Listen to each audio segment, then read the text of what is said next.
Hey guys, so I see a lot of people doing this online, so I'm thinking that I should do this.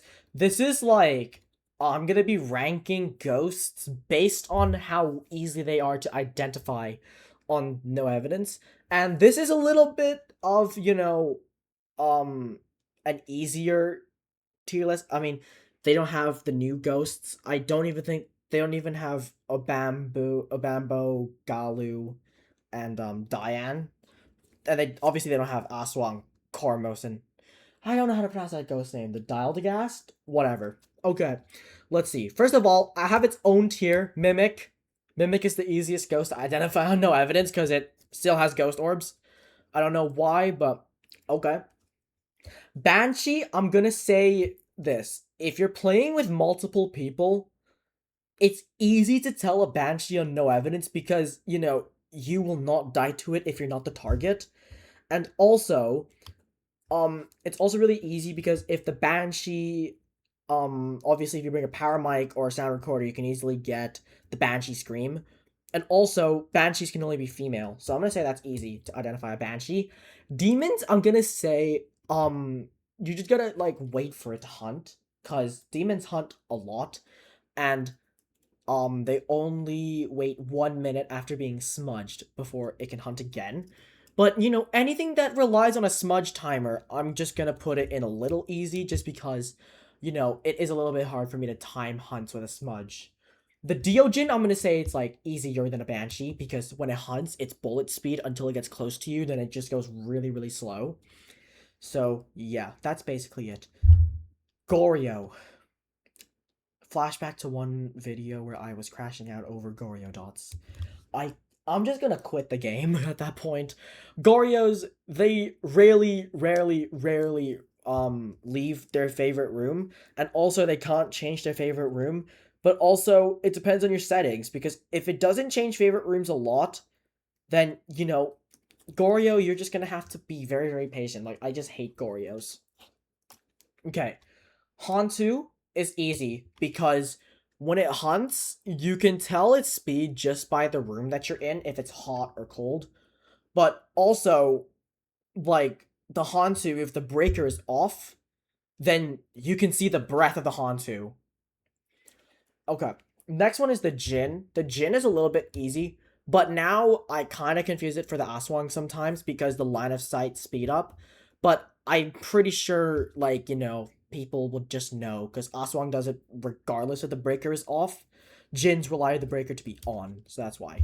Mares, yeah, I quit. Mare basically prefers light bursting ghost events and also has that ability when it comes to, the light.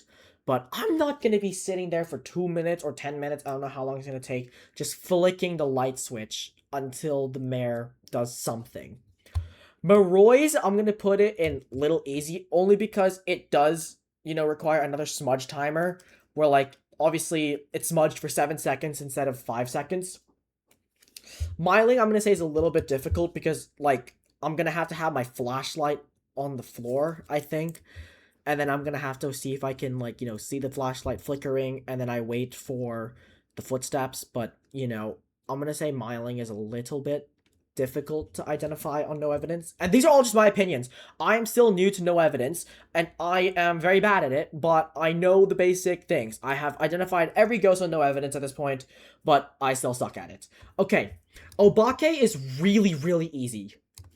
Watch it for one hunt. You're looping the ghost for one hunt. You would immediately know it's an Obake just because of the shapeshift. The Oni. So I'm gonna put the Oni in the little easy because I am still bad at identifying the Oni's blinking pattern compared to the normal blinking pattern. Like, I know the Oni is more visible when it's hunting, but, like, I just get confused. Like, really confused when it comes to a normal blink pattern versus an Oni's blink pattern. Onryo is easy, because Onryo test is just really easy to do when you're doing no evidence. That's the first test I do. And then, obviously, if it blows out the 3 firelights and burns the crucifix, it is an Onryo. Phantom is also easy, just because, like, Phantom's blink pattern, I know when it's a Phantom. Like, I can tell a Phantom's blink pattern better than an Oni's blink pattern. The poltergeist is also a little bit difficult for me sometimes. I'm putting a little easy, and that's only just because like I don't know how often ghosts throw items and how powerful they throw items on no on like when they're hunting. And also when it comes to be like, like let's say there's not many items around, the poltergeist won't have many things to throw. But like, that's just me. The Raiju, it was in easy, but like now I'm gonna put it in just little easy because obviously when you're looping the ghost will be fast in a way because like there are some fast ghosts. But I'm just gonna say that Raiju is gonna be there. Also, just because they patched the base boosted heartbeat. Um, I just don't really know. Revenant, I'm gonna put Revenant right here, just because once again, line of sight, boom, it's immediately like really, really fast. Shade, I'm gonna put in difficult only because once you find the ghost's room, it doesn't really do much unless you leave the room, and it is hard to identify a shade anyways, even with evidence. So that's why I'm gonna put shade in difficult. Spirit, I'm gonna put, kind of here as well, only because Spirit relies on the smudge timer, and it can only hunt after 180 seconds after being smudged. So yeah, I'm gonna put Spirit right there. And then let's see, the next ghost, the Fae, is on the easier side. I don't play no evidence with a cursed object, and I never plan to do that. But when you're playing no evidence, like the Fae, it's obviously fast in the beginning because it's young. But then as the Fae ages, it gets faster. Oh, no, my bad. As the Fae ages, it gets slower. So that's why I'm putting Fae in the easy category. Twins I'm actually gonna put in difficult because sometimes I play no evidence with the board smashed. So I can't look for twins curve. And also the twins hunting speed. It's kind of like, a little bit faster, a little bit slower, so it is a little bit hard for me to identify on no evidence. So that's why I'm gonna put twins right here. The Wraith is really easy. Just put down salt, and it should not disturb the salt at all. A Galu can, if the Galu is enraged, it will not disturb salt, but like still, the Galu will disturb the salt eventually.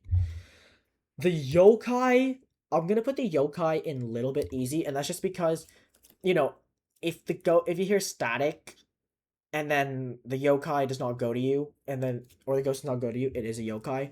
I'm just gonna put it there. And last but not least, we have the Yurei. The Yurei is hard on some maps. On like houses or anything where there's just actual doors, the Yurei would be easy to identify because, the door ability. But I think any ghost can fully open a door. But the Yurei also, smudging its ghost room will, make it return to its ghost room. But still, I am a little bit, it's a little bit hard for me to identify a Yurei on no evidence. And this is all my opinion from my personal playtime. So the easiest ghost is obviously the Mimic. If there's orbs, it's a Mimic. The second easiest is a Deojin. The third easiest is an Obake. But for me, the two ghosts that I absolutely hate on no evidence is the Goryo and the Mare. Now, let's talk about the new ghosts real quick. The Aswang, I'd say it's actually pretty easy just because if it enters an official hiding spot, the hunt ends immediately. The Dial to Gas is also really, really easy because it's really fast at the start, but then as you start throwing items, it gets really slow. And then the Cormos is also easy because, you just stand out in the open and the ghost doesn't go to you unless you're moving. The Diane, I do get a little bit confused with the Diane. The Obambo and Galu, yeah, I still don't really know how to identify them. They're very similar to each other in my opinion. But that's basically it. Anyways, thank you guys so much for watching. More Phasmophobia content coming soon. Obviously, I stream Geometry Dash, but I also still stream Phasmophobia. Apocalypse 3 challenge, hopefully coming by the end of this year. Hopefully I'm good at the game in order to, do Apocalypse 3. Thank you guys so much for watching. We'll see you guys in the next video. Bye-bye.